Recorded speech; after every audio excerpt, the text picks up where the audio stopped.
اعوذ باللہ من الشیطان الرجیم بسم اللہ الرحمن الرحیم۔ حسین کی ہم قربانیوں کو یوں سمجھیے تباہ و برباد کر کے رکھ دیتے ہیں جب ہم صرف ان کی ذات کا نام لیتے ہیں لیکن اس کے کارنامے کا نام نہیں لیتے جو اصل نے انجام دیا۔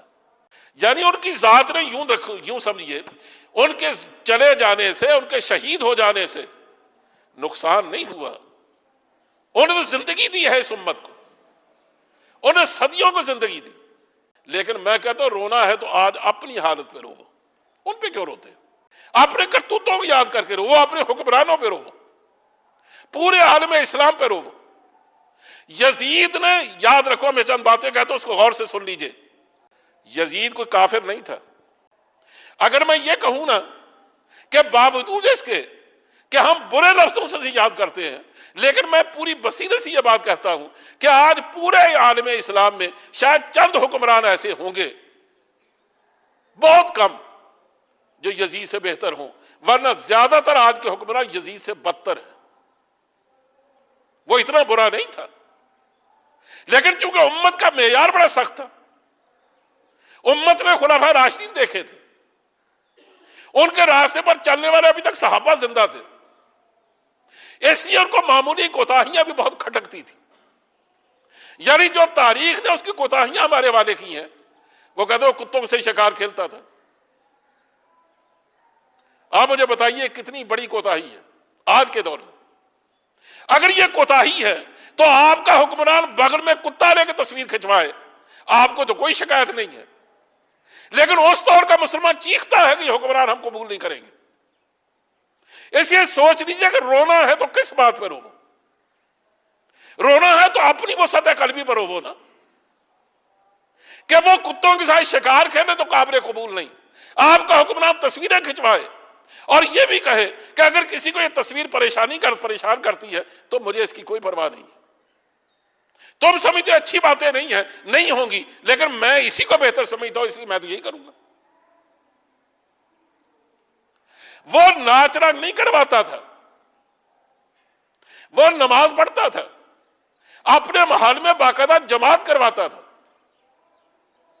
اس نے جرم کیا کیا تھا؟ یعنی اس کے دور میں باقاعدہ حکومت کی ذمہ داری کے تحت حج کرایا جاتا تھا، نمازوں کا پورا نظام مساجد قائم تھا، نظام صلاۃ قائم تھا، جہاد پوری طرح پوری قوت سے زمانے میں بھی ہو رہا تھا۔ دینی مدارس بند نہیں کیے گئے تھے، مساجد مسجدوں سے نمازیوں سے بھری رہتی تھی، کوئی کام خلاف اسلام ہمیں کھلے عام نظر نہیں آتا۔ اس نے جرم کیا تو صرف یہ کیا کہ کبریائی صرف اللہ کو زیب دیتی ہے، حکم کے سامنے کسی کا حکم نہیں چل سکتا۔ جو ذمہ دار، جو توانا حکمران ہوتے تھے، بڑے بڑے حکمران، اور جنہیں آدھی دنیا سے زیادہ پر حکمرانی کی ہے، وہ یہ نہیں کہتے تھے کہ لوگوں ہمارا حکم مانو، وہ کہتے تھے ہم حاکم نہیں ہیں، منفذ ہے۔ حضرت عمر بن عبدالعزیز بنی امیہ کے سب سے طاقتور حکمران گزرے ہیں، جنہیں 2 سالوں میں 2 صدیوں سے بڑھ کر کام کیا، لیکن جب بھی وہ خط لکھتے تھے اپنے گورنرز کو، تو اس میں لکھتے تھے کہ دیکھو ہم لوگ منفذ ہیں، ہم حکمران نہیں ہیں، ہم مقنن نہیں ہیں، ہم قانون نہیں دیں گے اس امت کو، قانون تو اللہ کا موجود ہے، ہم ان پر حکومت نہیں کریں گے، اللہ کی حاکمیت موجود ہے، ہم صرف اللہ کے احکام ان پر نافذ کریں گے، یہ ہماری ذمہ داری ہے۔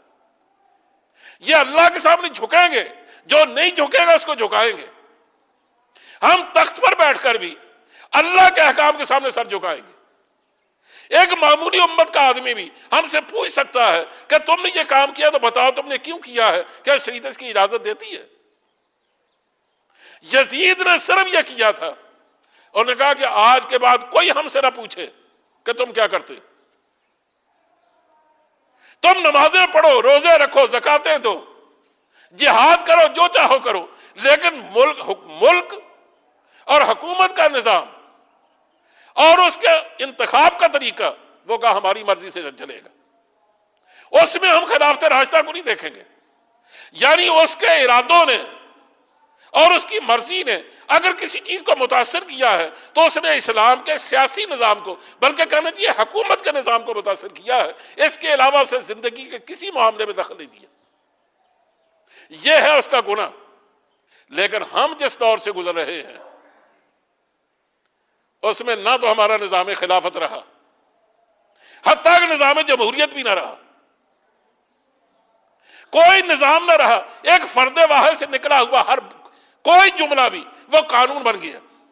آرڈیننسوں سے ہم نے حکومتیں چلائیں، ہم نے لوگوں کے ضمیر خریدے، ان سے ہم نے سیاسی جماعتیں بنائیں، بلکہ اپنے گروہ کھڑے کیے، اس طرح اپنی طاقت فراہم کی، وہ اس کی طاقت وہ اس کی طاقت، اس طرح ایک مصنوعی طریقے سے ہم نے ایک نظام حکومت چلایا جس نے ہمیں کہیں کا نہیں چھوڑا۔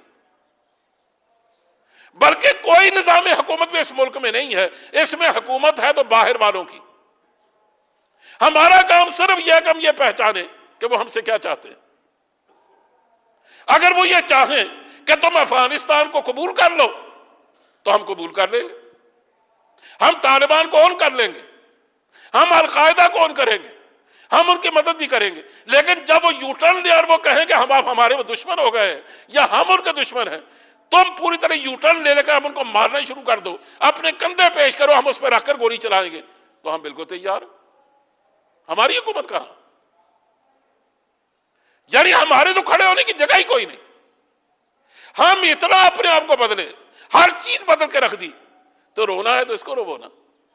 حسین کو کیوں روتے ہو؟ حسین نے تمہیں زندگی دی اور تم موت کے راستے پہ چل رہے ہو، روو تو اپنے فیصلوں کو روو۔ حسین کے فیصلوں کو ہر کیوں رو رہے کہ میں نہیں کہتا حسین ابن علی کے نام پر عشرہ ماہ محرم میں عزاداری نہ کر، میں تو اتنی بات کہتا ہوں اسے بھی مان لو، عصر حاضر کے یزیدوں کی طرفداری نہ کر۔